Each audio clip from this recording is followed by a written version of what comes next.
Jai Hind everyone, we are reading lesson 2 Nelson Mandela A Long Walk to Freedom.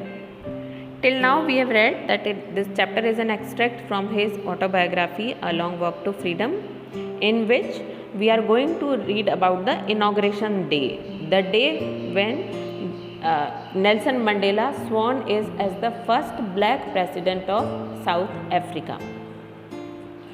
So till now we have discussed that the ceremony has taken place, the air show of fighter jets and airplanes have taken place, and the two national anthems have sung.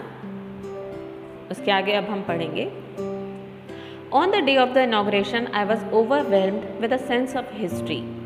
In the first decade of the 20th century, a few years after the bitter Anglo-Boer War and before my own birth, the white-skinned peoples of South Africa patched up their differences and erected a system of racial domination against the dark-skinned peoples of their own land.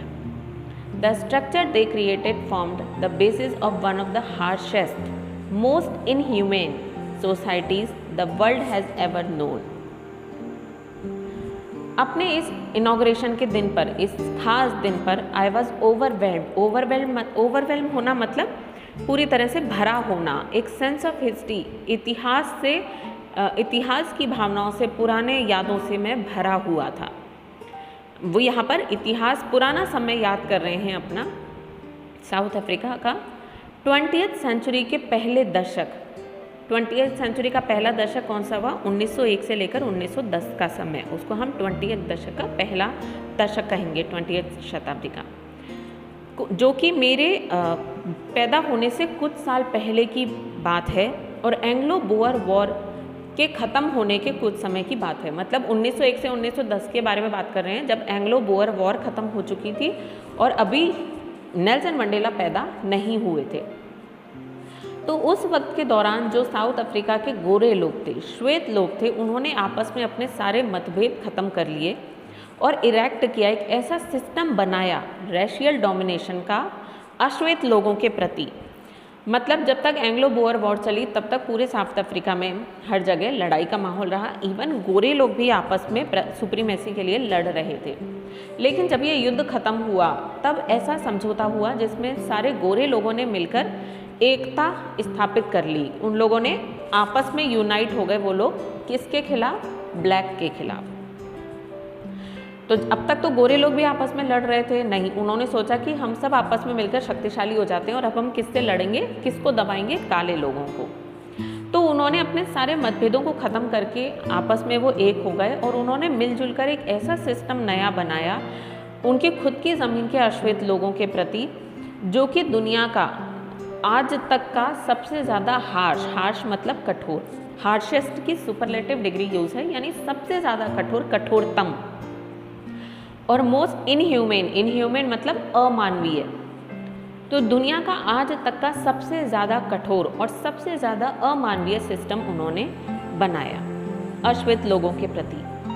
Now in the last decade of the 20th century and my own 8th decade as a man, अब इस 20वीं शताब्दी के आखिरी दशक में, यानी 1991 to 2000 की बात हो रही है, और मेरे खुद के 80वें दशक में, मतलब एक आदमी के तौर पे मेरे अपने 80वें दशक, मतलब मैं 80 साल का जब हो चुका हूँ, तो अब इस 20th सेंचुरी के हम लास्ट डिकेड में हैं और मैं 80 साल की उम्र में हूँ.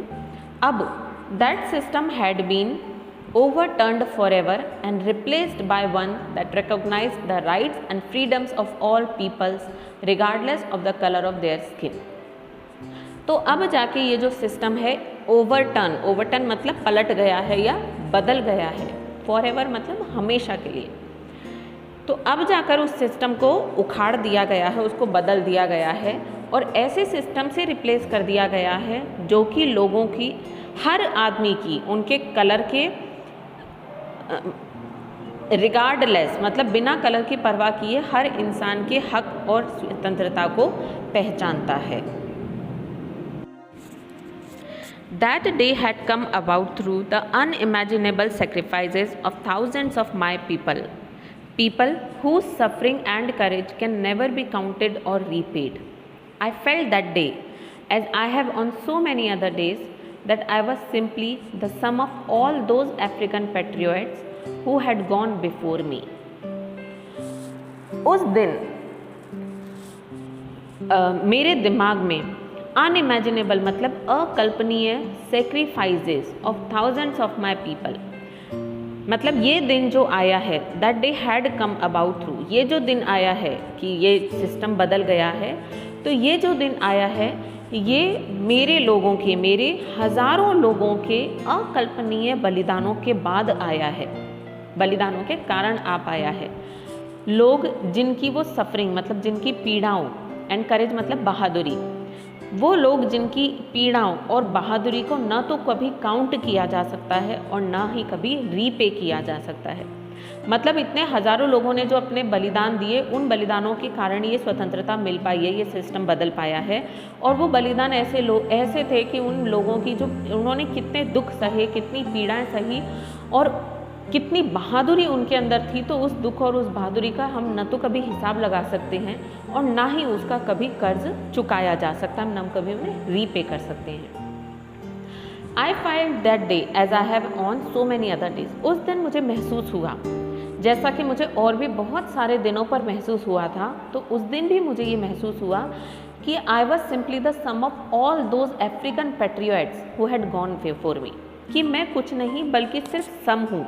सम मतलब टोटल हूँ, एडिशन हूँ उन सब अफ्रीकन देशभक्तों का जो कि मेरे पहले जा चुके हैं। मतलब मैं क्या हूँ, मेरी ये जो जर्नी क्या है, ये तो मैं अकेला नहीं हूँ, मेरी बहादुरी अकेली नहीं है, ये मेरी जीत अकेली नहीं है, बल्कि मेरे पहले जो इतने सारे देशभक्त और हो चुके जिन्होंने बलिदान दे चुका, उन सब की मेहनत, उन सब के बलिदानों का मिला जुला के मैं सिर्फ नतीजा हूँ। That long and noble line ended and now began again with me. वो लंबी और आदर्श श्रृंखला जो थी इन देशभक्तों की, वो खत्म हुई और मेरे साथ दोबारा से शुरू हुई है। मतलब मेरे अंदर वो सब देशभक्तों का, उनका किया धरा जो नतीजा, उनकी मेहनत और उसका वो था, वो सब मेरे साथ अब मेरे अंदर वो सब आया है और इसलिए वो अंत नहीं हुआ है। I was pained that I was not able to thank them and that they were not able to see what their sacrifices had wrought.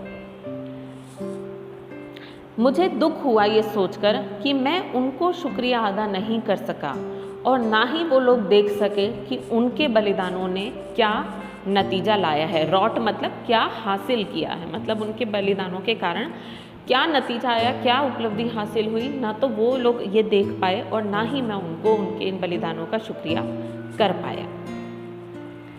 Okay, इसके बाद हम नेक्स्ट वीडियो में पढ़ेंगे। Thank you.